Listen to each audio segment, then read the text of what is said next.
Assalamualaikum warahmatullahi wabarakatuh. Kami dari kelompok 11 akan menjelaskan konstruksi akad ijaro untuk pembiayaan konsumtif. Saya akan menjelaskan bagian definisi akad ijaro.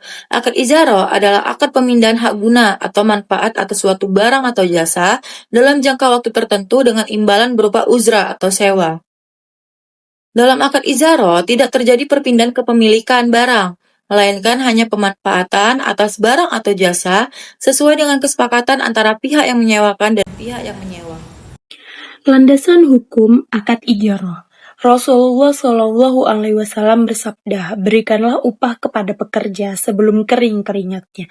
Hadis riwayat Ibnu Majah. Hadis ini menegaskan bahwa pemberian upah dalam akad ijarah wajib dilakukan secara adil dan tepat waktu.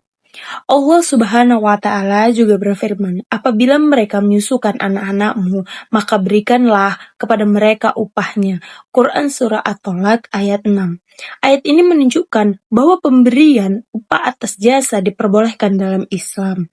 Di Indonesia, penerapan ijarah diatur dalam Fatwa DSN MUI nomor 9 DSN MUI 4 tahun 2000 tentang pembiayaan ijarah dan Fatwa DSN MUI nomor 27 DSN MUI nomor 3 tahun 2002 tentang ijarah.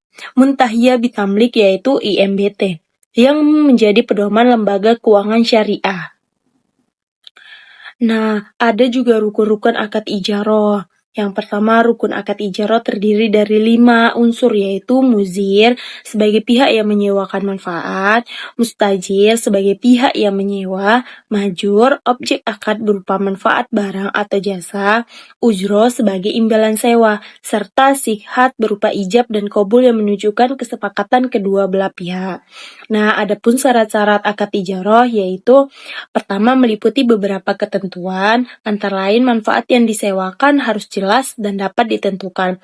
Manfaat tersebut bersifat halal dan diperbolehkan oleh syariat. Jangka waktu harus ditentukan secara pasti. Besaran ujroh harus diketahui dan disepakati sejak awal akad, serta akad dilakukan atas dasar kerelaan pihak tanpa adanya paksaan. Aplikasi akad ijarah pada lembaga keuangan syariah. Akad ijarah dalam lembaga keuangan syariah diaplikasikan sebagai mekanisme pembiayaan dengan prinsip sewa-menyewa. Lembaga keuangan syariah bertindak sebagai pemilik barang atau penyedia jasa, sedangkan nasabah sebagai pihak yang memanfaatkan barang atau jasa tersebut dengan membayar ujroh sesuai kesepakatan.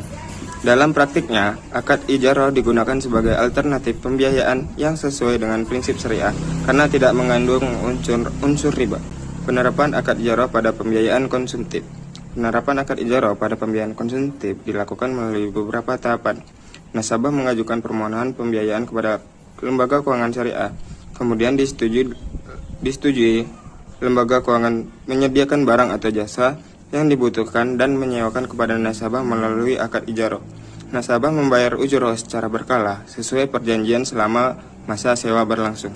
Baik, di sini saya akan menjelaskan skemanya. Yang pertama yaitu ada pemesanan objek sewa. Nasabah sebagai mustajir memesan objek sewa kepada bank syariah.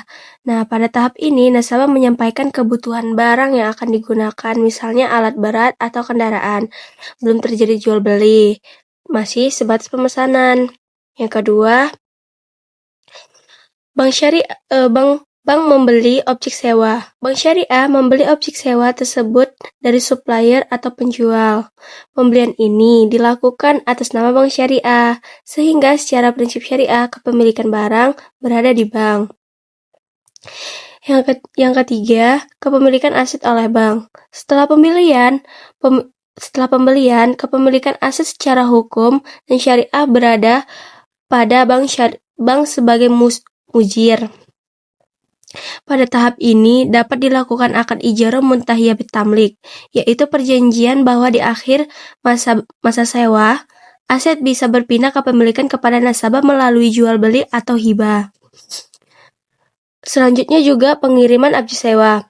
Setelah aset dimiliki bank, supplier mengirimkan objek sewa kepada nasabah untuk digunakan sebagai peruntukannya. Tahap selanjutnya yaitu pembayaran sewa. Nasabah kemudian melakukan pembayaran sewa atau ujroh kepada bank secara berkala sesuai kesepakatan akad. Pembayaran ini murni disesuai. Nah, tahap yang terakhir yaitu pembayaran sewa. Nasabah kemudian melakukan pembayaran sewa atau ujrah kepada bank secara berkala sesuai kesepakatan akad. Pembayaran ini murni sebagai imbalan jasa pemanfaatan aset, bukan cicilan utang dan bukan bunga. Kesimpulannya, akad ijarah adalah akad pemindahan hak guna barang dari bank kepada nasabah dengan pembayaran sewa, di mana kepemilikan aset tetap berada pada bank selama masa akad. Dengan demikian, dalam akad ijarah, bank syariah memperoleh keuntungan dari ujrah atau sewa, sementara nasabah memperoleh manfaat penggunaan aset tanpa harus memilikinya secara langsung.